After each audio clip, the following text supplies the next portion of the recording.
নমস্কার বন্ধুরা, কাজলি kitchen and কুকিংয়ে স্বাগত জানাই। আজকে আমি একটা নিরামিষ রান্না দেখাবো। সাধারণত কুমড়ো ডাটা দিয়ে আমরা চিংড়ি মাছ দিয়ে করে থাকি, কিন্তু আজকে একদম নর্মাল একটা নিরামিষ রান্না করে দেখাবো। ডাটা কুমড়ো আমি এবার কেটে নিচ্ছি।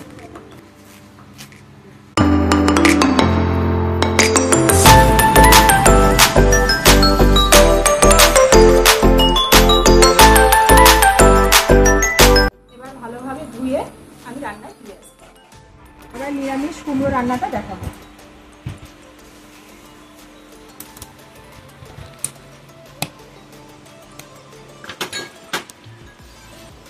নিরামিষ কুমড়ো রান্নার জন্য আমার খুব সামান্য পরিমাণে মশলা লাগবে।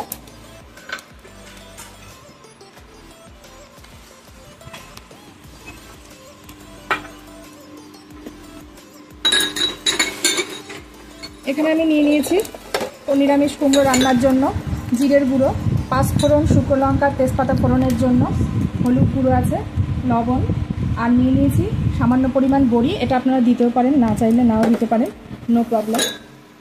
দিয়ে রান্না করলে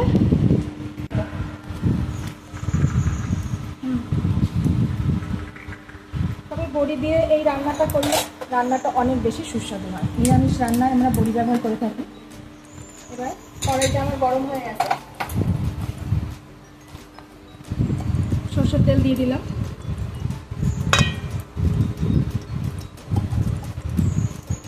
ফোড়নের জন্য নিয়েছি আমি 5 ফোড়ন, শুকনো লঙ্কা আর 2টো তেজপাতা।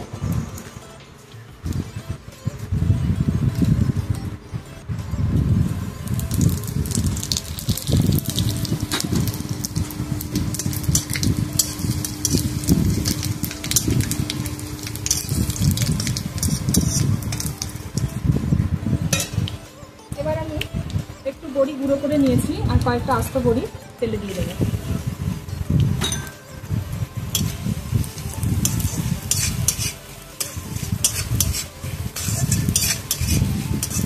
এটা একটা বিউলির ডালের ফ্লেভার আসে। এই বড়িটা যদি ভেঙে ভেঙে দেওয়া হয় তাহলে নিরামিষ তরকারির স্বাদটা অনেকটা বাড়ে। এবার আমি এক এক করে কুমড়ো, ডাঁটা, মিষ্টি আলু এগুলো দিয়ে দেবো।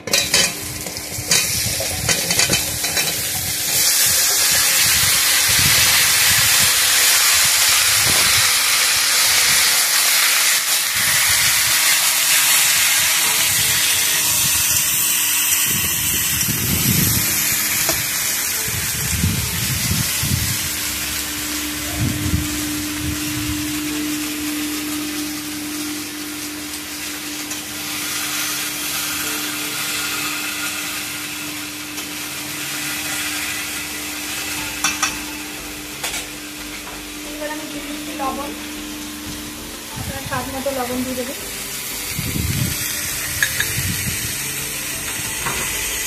দিয়ে দিচ্ছি হলুদ গুঁড়ো,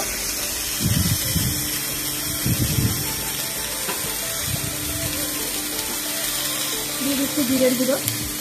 আমি এখানে 2 চামচ জিরের গুঁড়ো দিয়ে দিলাম।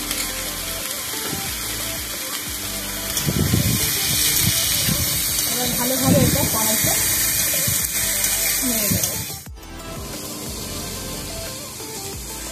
বেশ কিছুক্ষণ এভাবে নাড়তে থাকবো, তারপর অল্প সামান্য জল দিয়ে কিছুক্ষণ ঢেকে রেখে আমার তরকারিটা সম্পূর্ণ কমপ্লিট হয়ে যাবে।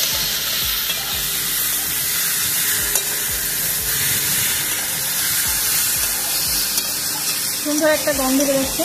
যেহেতু আমি বিউলির ডালের বড়ি এখানে ভেঙে ভেঙে দিয়েছি, তার জন্য এখানে একটা ফ্লেভার এসছে। কুমড়োটা ভাজা হয়ে গেছে।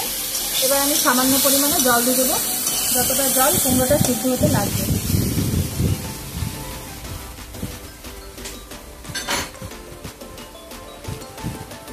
আমি এখানে গরম জল দিয়ে দিচ্ছি।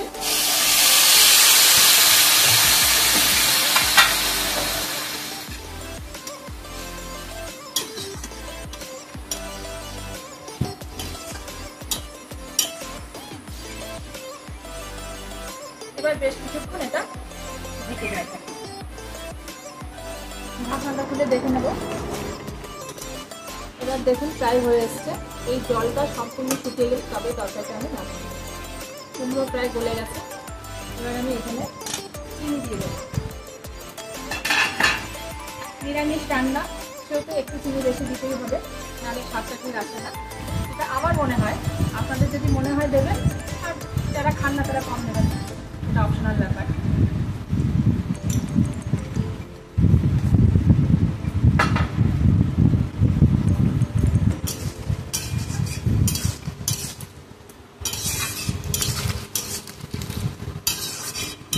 নামানোর আগে একটু জিরের গুঁড়ো দিয়ে নামিয়ে নেব।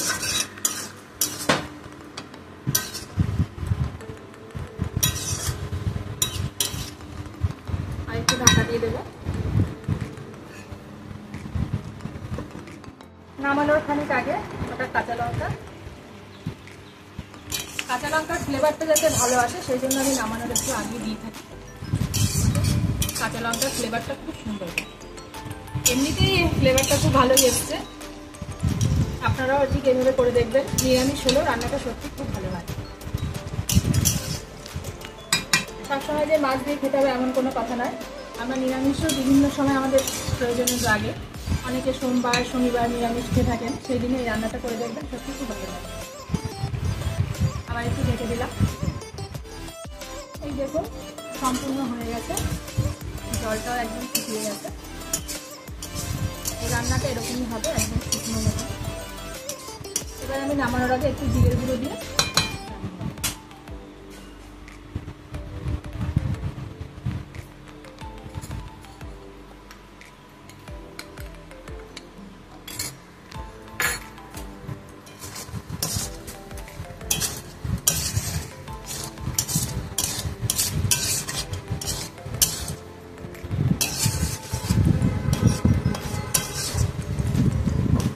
রান্নাটা আমার সম্পূর্ণ এবার কমপ্লিট হলো।